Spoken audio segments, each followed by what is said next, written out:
بسم اللہ الرحمن الرحیم۔ حضرت ابو ہریرہ رضی اللہ تعالی عنہ کی روایت کا مفہوم ہے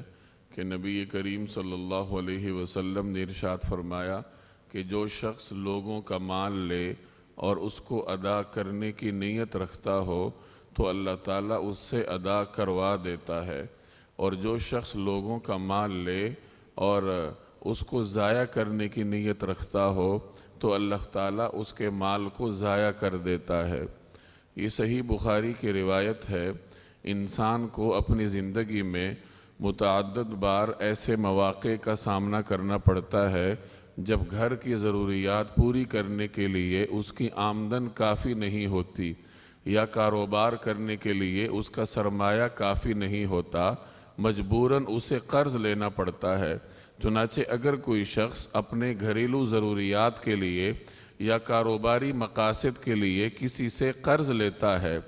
اور قرض اس نیت سے لیتا ہے کہ جب بھی میرے پاس وسعت ہوگی تو میں یہ قرض واپس کر دوں گا، تو جو آدمی اس طرح کی اچھی نیت کے ساتھ قرض لیتا ہے تو اللہ تعالیٰ اس کے قرض کو ادا کرنے کی توفیق اس کو دیتا ہے۔